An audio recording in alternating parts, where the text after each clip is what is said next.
Rolling. How you guys doing? All well. How you doing, Jav? I'm good, thanks, Dex. Can't complain. Grateful for many things. Yes, have to be grateful in these times, in these crazy times, as you know already.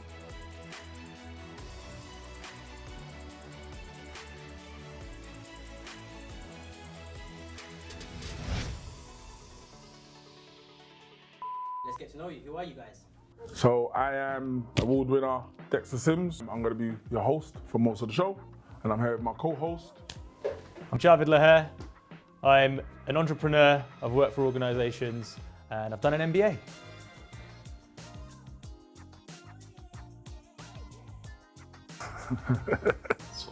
Swag check. Well, that's a little bit easy because I'm now wearing today the black and white training tracksuit from my own company, Mulacate Clothing, along with our established range t-shirt to match the swag. So my drip is kind of on point. Over to you, Jav. Over to me, right. Thank you, Dex. I haven't made my own stuff, but this is DKNY. He made this, or she, whoever they are. I believe my shirt's from Savile Row somewhere. And how deep do you want to go? Do you want to go watch? Do you want to go rig? Do you wanna... So yeah, DKNY. But I do like Dexter's, especially as he's made it himself. I've not made this.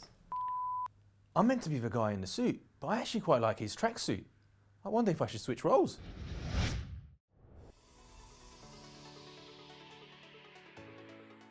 Kennington, K-Town, SE11. SE11. That's us. That's where it started, isn't it? Absolutely. Yeah, growing up in Kennington, I mean, I can't speak for yourself, I can speak for myself. When I mean growing up in Kennington, it was a roller coaster.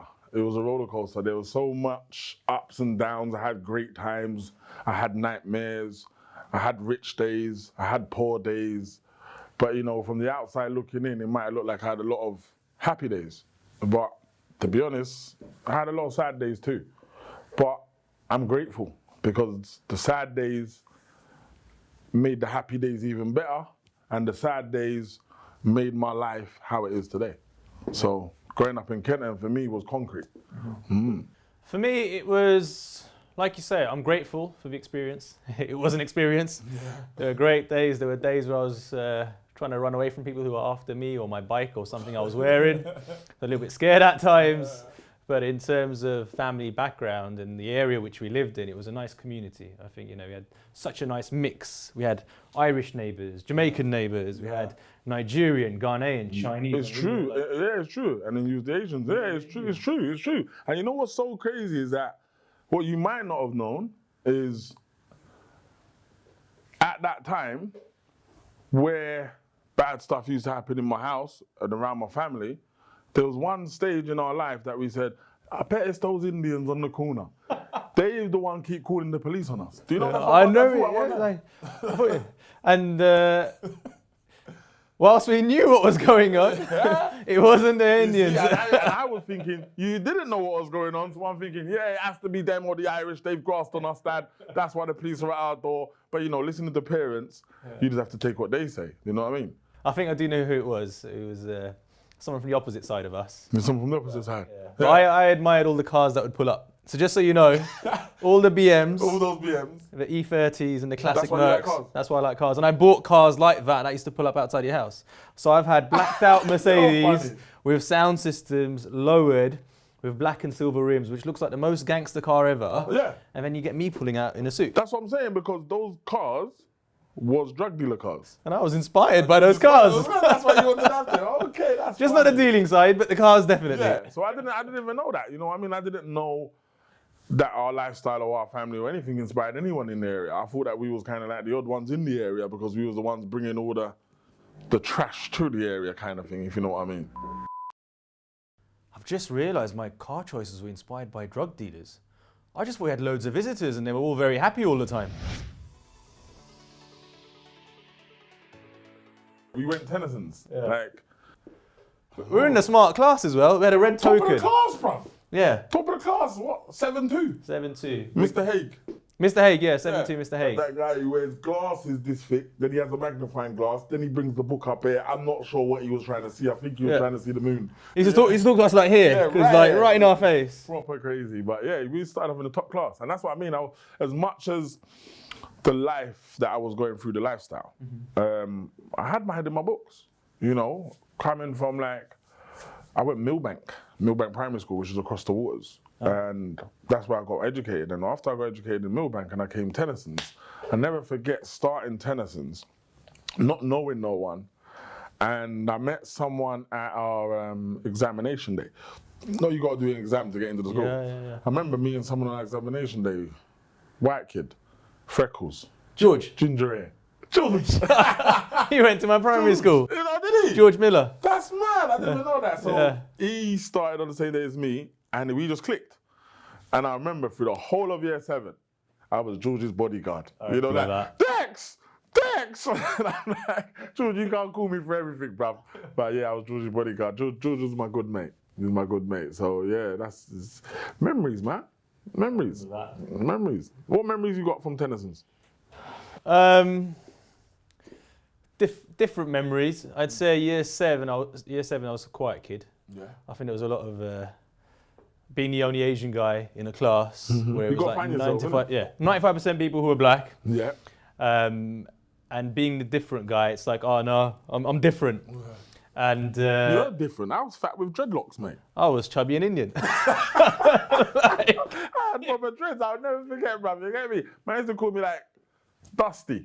You get me? I said, what part of me is Dusty, bruv? Man said, you're dreadlocks. But yeah. Year 7, 8 and 9, I think I was like the quiet kid. And year 10 and 11, I came out of my shell. So if I think of Tennyson's, I think of it in 2 parts. It was the bit where I was sort of the quiet, vulnerable one who'd kind of run to school and run back home because I didn't want to bump into anyone. Yeah. And in year 10, 11, I was the guy who'd kind of like walk around school like, yeah, all right, then come on. So that was like after I left then? It was after you left. It's not because you left. Because I left, you know what I mean? I had to. But whilst you were in school, I still remember someone was trying it on me and you jumped in front of him and went, he was right. You're not touching him. Yeah, so I was like, right. see, Dexter.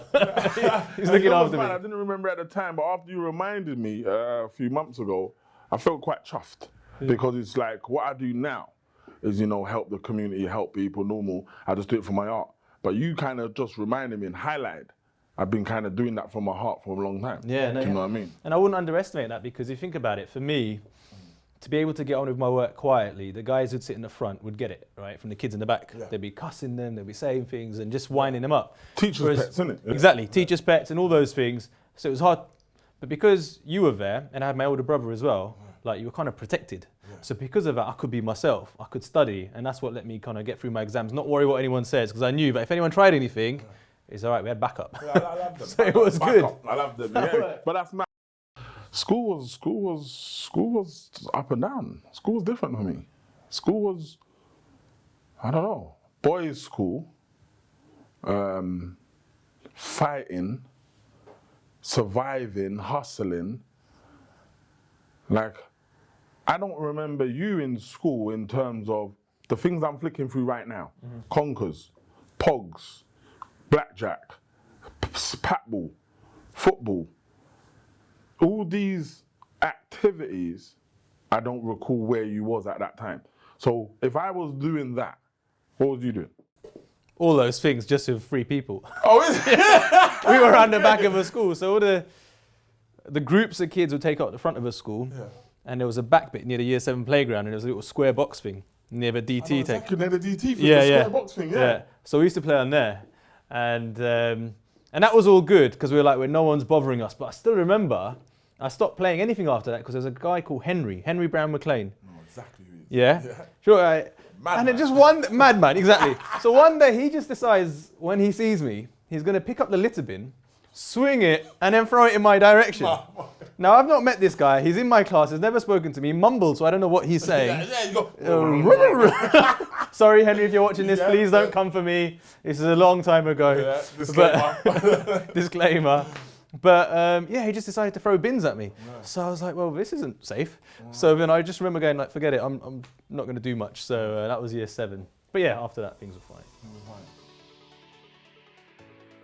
To be honest, like, it's never bothered me, right? So first of all, I look at people and like, you're thick. If anyone called me that, it's like, you're just dumb. Because it's Indian, Pakistani and all sorts. So I'm from an Indian background, not Pakistani background. So I'm like, get your facts straight. If you're going to say something, like straight away, you're dumb, right? Second of all, what I've noticed, like that word doesn't offend me. It's just like, I judge people. So if they've said it, it's like, don't even come to me. Like, for me, it's always been, because of the background we've had, growing up in a multicultural sort of environment, it's always been like, oh, we're all human first before anything else. So if anyone judges me for the colour of my skin or anything like that, instantly it's like, go educate yourself and then come back. Yeah. One day I'll talk to you, but right now you're not ready for a conversation. Yeah. So it's never affected me. But I tell you what, one thing, what I've had more of, okay, and that is in life generally, is you're just an Indian. Now that has a lot of connotations behind it, back to colonial times or whatever, but you're just an Indian. So when they've seen me like dress smart, come out, do my thing, drive the cars I'm driving. Yeah. So for example, Hyde Park taxi driver cuts me up, and I was in a convertible at the time, a nice BM, similar to the ones that he's come out to Dad's house. All the drug dealer cars. All the drug dealer cars, although there was no drug dealing, it was purely work, but the car did look quite drug dealerish. Yeah. So this guy's cut me up. But that's what I mean, stereotypical. Yeah. Like, what is a drug dealer's car? Well, it's I don't know now. What low suspension, big rims, tinted windows, loud music. Yeah. That's out of order. That's all my cars. Exactly. So I was driving around Hyde Park, and I remember a taxi driver, and I just went, what are you doing? Because obviously it's convertible. So I'm like, I'm chilling, you're listening to my tunes, like, I'm not bothering no one. I'm quite a chill driver, especially Hyde Park. It's a nice park. Chill driver with V8s. Well. He's a liar, bruv. You see him, he's a liar about driving through West End cruising. No cruising. He's got a V8, he's got M5, M6, M7, M10. He's a speed demon. Excuse me, not a speed demon. He's a speed demon. Don't listen to him. Good memory on that. But I was just driving through and the guy's just, I'm like, what you doing? It's like, oh, don't tell me you're just an Indian. You're just an Indian. Well done, mate. There's nothing wrong with your, you carry on doing that job because, you need that for what you're doing. But yeah, so to be honest, racism has never affected me. But what has affected me is when people have hated me for reasons, for example, religious background or my colour, but not said anything about it and tried to trip me up in further ways. So that's where I call it out and go. In the work environment? Yeah. Oh, okay. So that is, one guy did directly tell me when I was 17, he's like, well, you're young, you're Asian, forget your college, run my shop floor for me, where they sold like teddy bears and stuff, right? In a card shop on Oxford Street, right? He goes, just pack it in, there's no point doing it, just work for me, you're Asian, it's gonna be hard for you anyway. I was like, what? Yeah, that gave me some more determination. That gave me more, and I thank him because he planted a fire up my backside, which made me think, you know what, I'll come back and show you. And do you know what I did? I studied, went to sixth form, went to uni, I got a placement in Microsoft. The first thing I did, turned up at his workplace. Get me, I won't mention his name for privacy purposes, but it was a card shop on Oxford Street. I'll get me him, he wouldn't come up. He wouldn't come upstairs? He wouldn't come upstairs. Yeah, shame. So I went to him, make sure he knows that I'm now working for Microsoft. He told me not to bother with my studies, but I did do it, went against his advice, and that was it. But what happened to that store is that store closed down 2 years later. Now, I wish good vibes on anyone, but imagine I would have taken advice, sacrificed my all studies. Your future to go and work in a card shop that's eventually going to close down. Because of someone stereotyping me and making me think that there's no point me doing anything because of the colour of my skin. So words don't affect me, but if you're trying to plant a seed in my head and make me feel less than anyone else because of that, then I'll challenge you, and I'll challenge you to your face, and I'll challenge you publicly. But words don't affect me, it's actions, and especially people in power. That's a good, what would I call it, a good piece of advice to put out there. Mm-hmm. That no matter what people say to you, use it in a positive way. Absolutely. Use it as fire, use it as fuel, because they're going from their opinion. Mm-hmm. Opinions mean nothing. Opinions are just something that someone thought about. But what you believe, the fire you have in your belly, you can achieve anything you want, and that's what you did. And yeah, I'm proud of you for that, man. That's good, man. I appreciate it. Man. So Dex, you got a bit of a brief insight into my thoughts on racism and sort of discrimination, let's say. But what's your experience of it? How have you found it? How has it affected you? It's affected me in such a great way. It's such a, well, it's kind of a catch-22. Because I say in such a great way that it's fueled me and it gave me such a fire in my belly, never to be looked down by another cultured person. So really in my eyes, it was never to be looked down from a white person as a little black boy.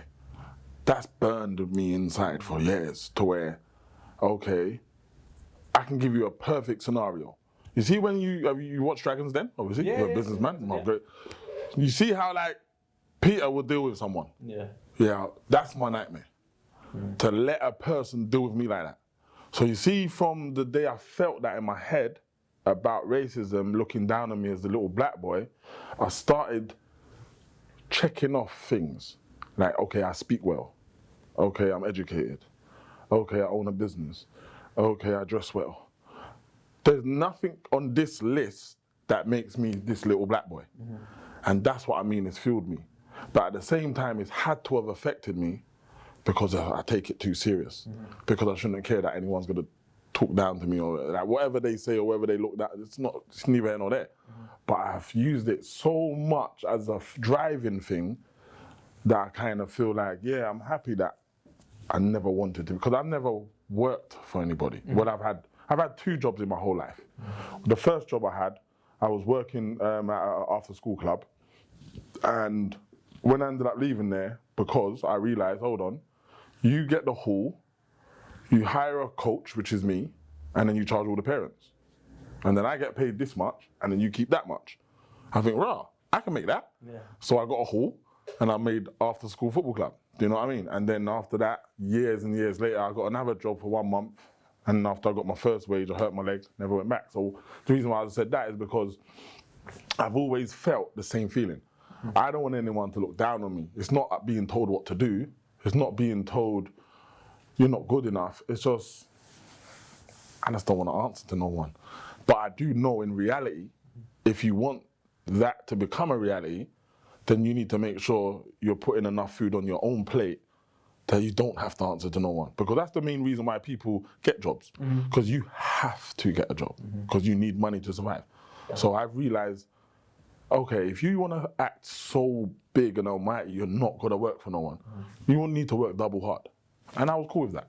So yeah, the whole black thing, nigger thing, I actually haven't really been called a nigger as such, but I've definitely been looked down and spoke to and been called black something and you black people, and you know, I don't know. I don't know how much it's affected me. It's just a sad thing. Yeah, it's not sad for me.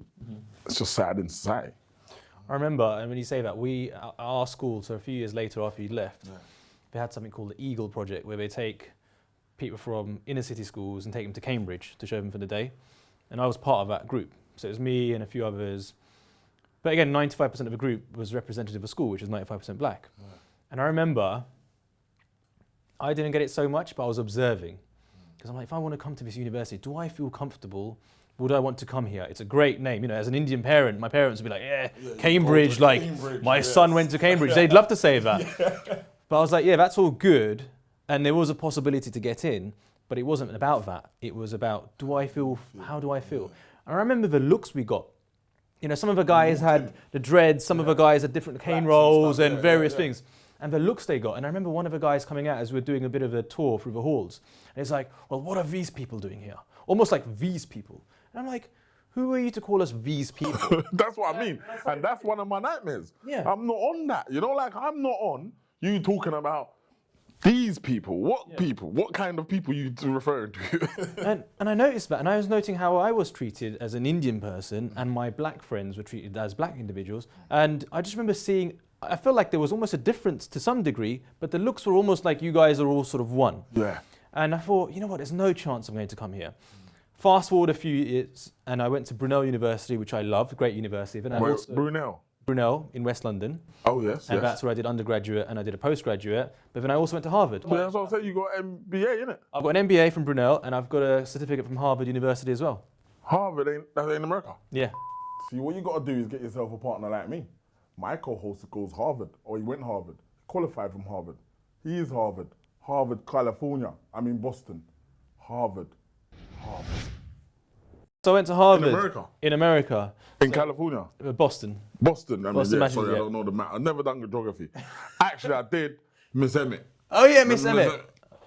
Yeah, bless Miss Emmett, she's no longer with us.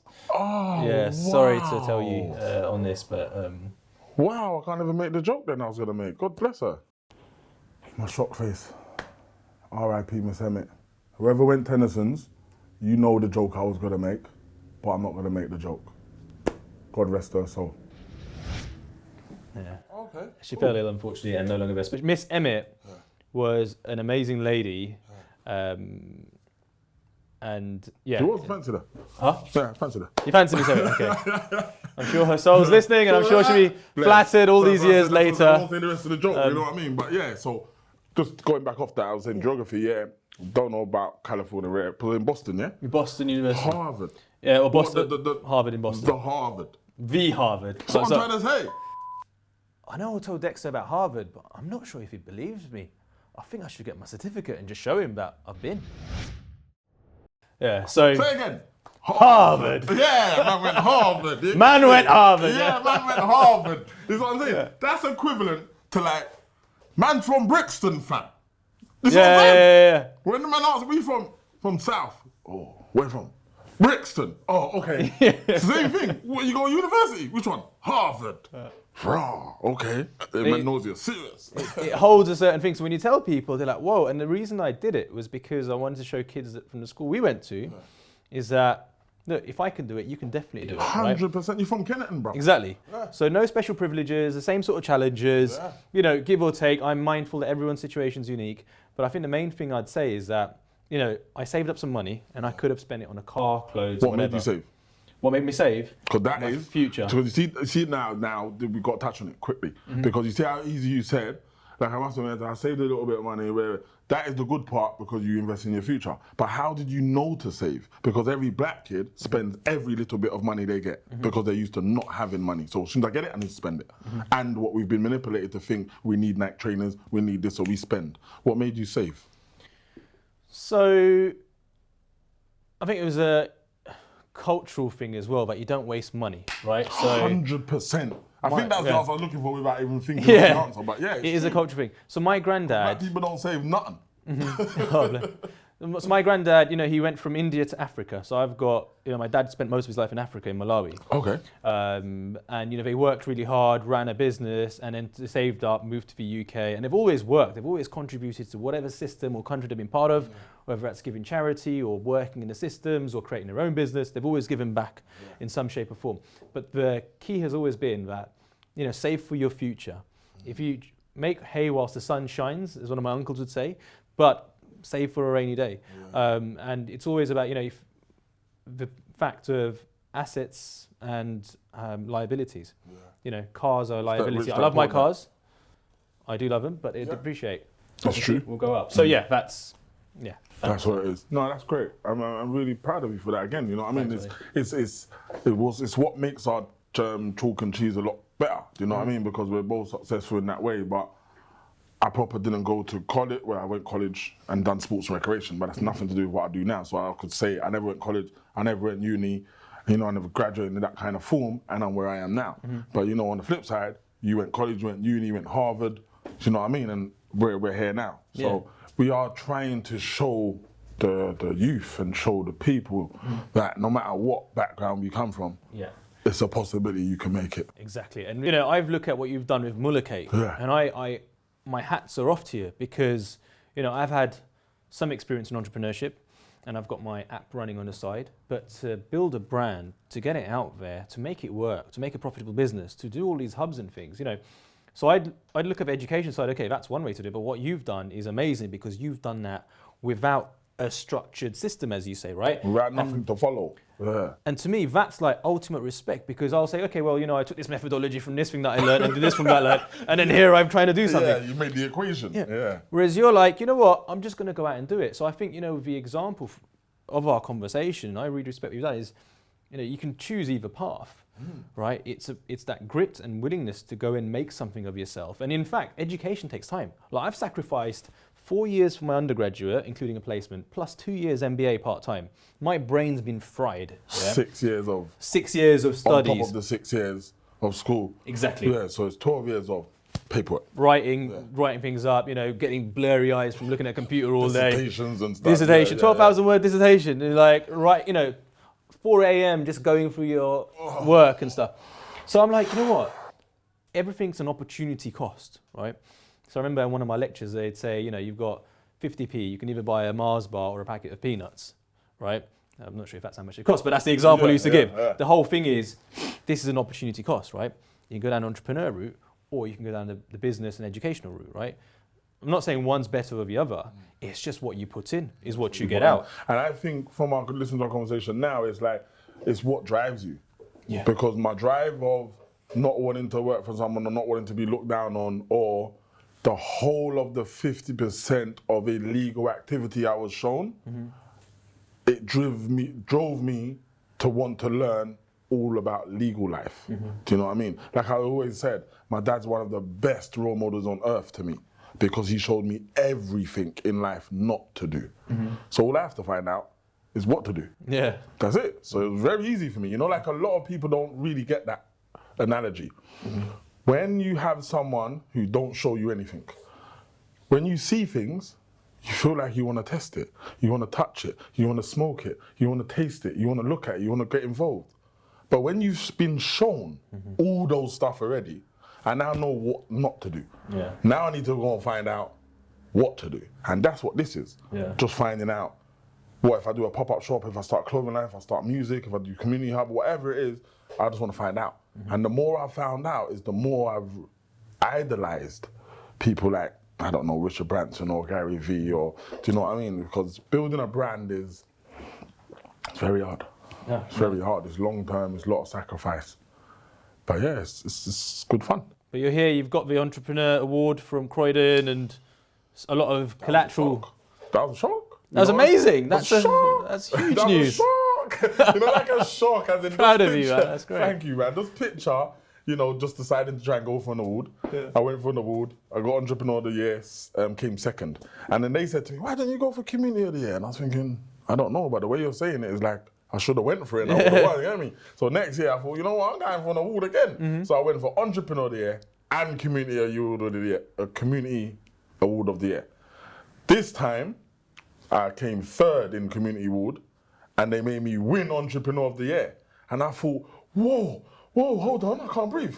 This is crazy. I went up there, I'm not gonna lie, blowing my own trumpet, I smashed the hell out of the speech. Yeah. I don't know how, it just came Amazing. out natural. Everyone was coming up to me saying your speech was amazing. Long and short, I'm sitting there talking, a little bit later on in the day, sitting there talking to someone at a table, and I heard them announcing another award, but then everyone started paying attention. So I started thinking, well, what's going on? As I've turned around and they said, yeah, and you know, from his speech earlier on, and I was thinking, oh, what's going on here? They said, yeah, and the Business of the Year award goes to Dexter since Mulake. I'm thinking, what Business of the Year? I didn't even register for this. What's going on?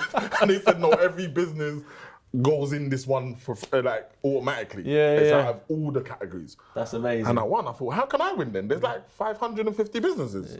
So that feeling, it's kind of like, I don't know if you know the Stormzy lyric when he says, Stormzy, why you acting nuts like you ain't won a mobile before? And he said, because I ain't won a mobile before. Do you know what I'm saying? But that's how I feel. Yeah. Why you acting nuts about your award? Because I ain't won an award before. So yeah, it's an amazing feeling, you know, even though I now realise, I don't know how to even say it, because I don't want to ever come across ungrateful, but it's not, it doesn't really help a lot. It doesn't, you can't, it's not, there's only so much you can use your piece of paper to show to people. Because the proof is in the pudding about what you actually do. That's what I believe. How many lives you actually change, how much effect you actually have, opposed to how many awards you've got. Absolutely. I think awards are great. I think for those watching this as well, it's to show that, you know what, no matter what, you know, whether it's an Indian kid from Kennington or black kid, as you call yourself, from Kennington, like, you're able to do these things if you want to do it. If you want to do it. The opportunities are there. Yeah. And yeah, whether you wear a tracksuit, whether you wear a suit, whether you're Indian, whether you're black, you can actually do it. And that's definitely proof in our pudding. 100%. One of the things I found is, I used to tell my brothers this, my younger brothers, because, you know, again, growing up in a similar area, there's only so much time you spend at home with them, and they're at school and in certain crowds, and you're trying to explain a concept that, you know, when everyone's on a Titanic, you know, you can all sink together. It takes one person to say, no, I'm getting off this. So the whole idea was not to sink on a sinking ship. Yeah, so I call it breaking the generational curse. Yes. 100%. Absolutely. I didn't want to be the same as what I've seen before, so I'm going to change it. And do you know what it is? I believe I've changed it because now my cousin has a business, my aunt has a business, my mum has a business, my brother works for the business. Yo, we're changing. Amazing. Amazing. We're changing, so yeah, really happy, man, really happy.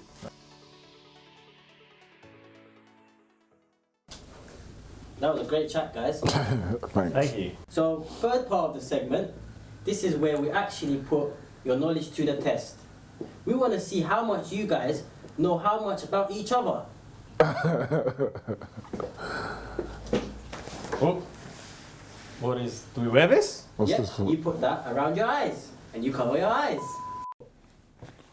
Man threw me a blindfold. Does he know where I'm from? Does he know what I do with these? First question. Who is more likely to buy a Ferrari? Who's more likely to become a baker or a chef?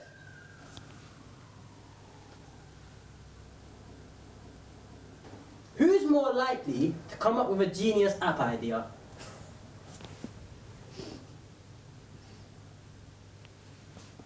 Who's more likely to open up a business abroad?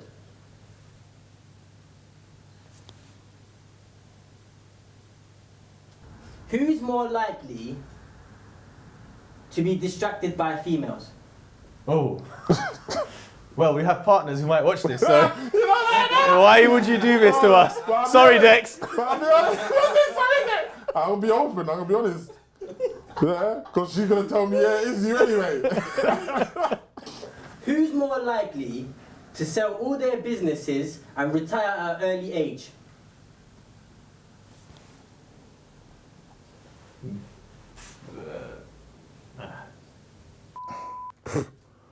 Retire. Does it look like I'm gonna retire? Did you see me point at him? Because I ain't selling off nothing and I ain't retiring no time at all. You understand? I'm keeping all my businesses, I'm having more businesses, and then when it's time to retire, I'm buying more businesses. Right? Great. Blindfolds could come off now. How well do you think you guys did? I think I did it right. I think so. I think I probably got 2 wrong. I think I got 2 right. 2 right? I got 2 wrong. Well, the score is above your heads right now. But you guys... Books. The last book I read, no, I won't even say the last book I read. I'm just going to tell you about the main book. The main book I recommend for everyone to read is a book by Napoleon Hill. It's called Outwitting the Devil. Amazing. Book changed my life. You know, even if I was to tell you a tiny bit about it, he actually has an interview with the devil, and the devil is explaining to him the difference between his power and God's power.